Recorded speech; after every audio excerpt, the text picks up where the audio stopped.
Electric in the Heytesbury stud colours. They're all in. The gates spring open. They're racing, and quickly dropping towards the tail is Quick Fantasy. Teacher's Pet won the start, burned them off and fired straight to the lead over Quintaro Monash, and This Away up running fourth. Upwards Others drops back to settle outside of Quick Fantasy, who's having to have its ears ridden off to stay with the field as they go over towards the back. 1200 left to run. They go to the river side of the course, and Teacher's Pet, the Morton train runner, leads the way by a length and a half to Quintaro. Over on the inside, Monash just starting to get a little keen. 3/4 This Away. 1.5 to Quick Fantasy going out by the 1,000 metres. And the tail ender now is Upwards Others, 5 from the leader. Teacher's Pet shows the way. The Frost Giant filly, Chrissy Parnham, sitting up against her now, wants to put the brakes on at the 800 metre mark. The Chestnut leads the way. Teacher's Pet 1 to Quintaro. The Murray District's Galloper running second. Monash is over on the inside in the box seat. 3/4 This Away in pursuit of 3 on the bounce.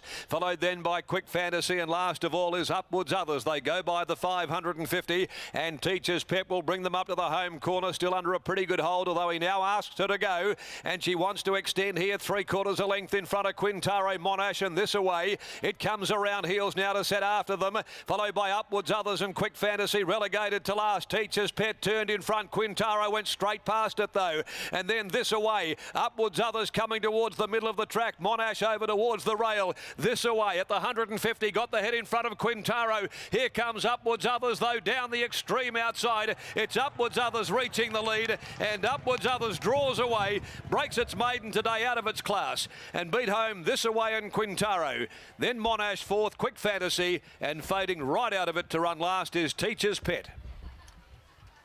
Double for Alan Kennedy after the first 2 races on the program.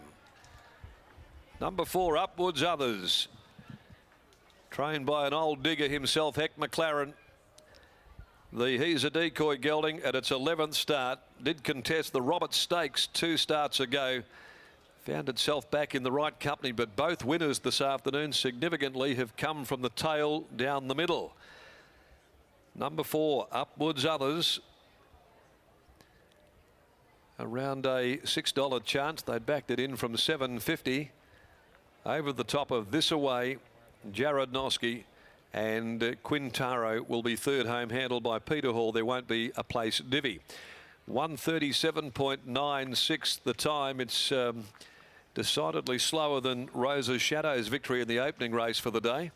1 length along head of the margins. The winner by He's a Decoy from Dal Zero for G. Hicks, M. Lewis, D. Francis. Prepared here at Ascot by Heck McLaren, ridden by Alan Kennedy. Number 1, This Away, second by Ukbar from Running Mate for Paul Holmes of Court, trained by Trevor Andrews, ridden by Jared Noski, and third placing to number 3, Quintaro, a Blackfriars Zalana gelding for Brett Pope, J&R Duff, W. Mrs. N. G. Lavender, T. Couchard, D. Monday, also R.J. Logie, D. Couchard, J. Price, C. Judd, P. Hall aboard for Brett Pope. So 4, 1, 3, 2 placings are right. They're official after the running of the second. Race number 3 of the day, the Iron Jack handicap over 1800 now, with another field of just the 6 to do battle at 2:43. All riders are as published. Let's go back now to the winners' enclosure. Gareth Hall joins us, about to catch up hopefully down there with one of the greats from the goldfields in Heck McLaren on Anzac Day. And he's certainly done plenty over the years, Heck, and he's got a winner here out of its class today, but it cracks it for a maiden. Gareth? Yeah, one of the greats of the WA racing game. He's been around for a while, Heck McLaren, but how about that? A winner on Anzac Day with a horse that was out of his class, but won like a good thing in the end down the outside. Yeah, well, there's reason for that. But, yeah, well, he's done everything we asked, but things have to be to suit him too, you know. Like, there was a bit of wheel on there, and but if there'd have been no pace on, it might have been a different story. What was the reasons behind him running today in this race?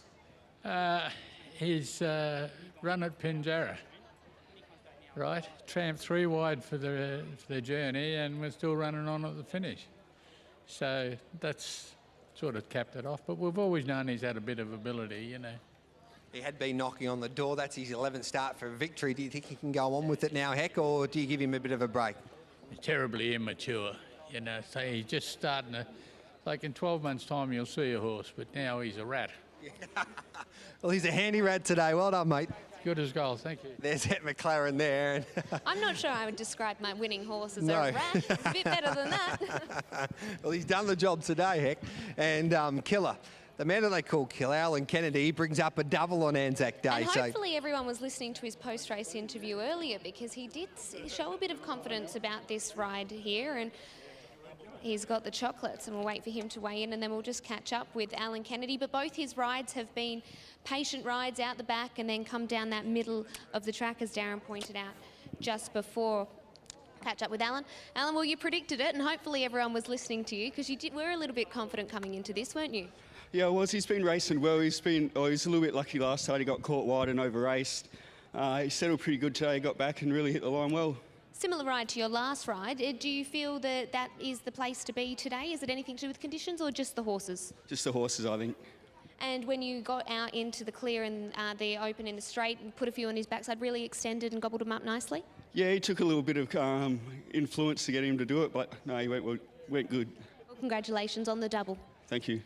Hindsight's a beautiful thing, Brittany, because you have a look at Hapwood Others and he's got form behind like a private dancer when he was 100 to 1, but he was only beat just over 2.5. Western Magic's pretty handy enough galloper. Money Maher, that was nearly favourite for the Derby, he's heading off to Adelaide now after reading in the West Australian today with Jay Rooney. He was 3 wide, never really on that track. In a weaker race, you could say, behind Percy Kiwa, but today he went bang. And 2,000 metres back to 1,600, you know they'll always get the trip, and so often you see them salute when they're back in trip. There we go. We'll be back before race number 3, the Iron Jack handicap over the 1,800 metres. A field of 6 to go around, and that is set down for 2:43.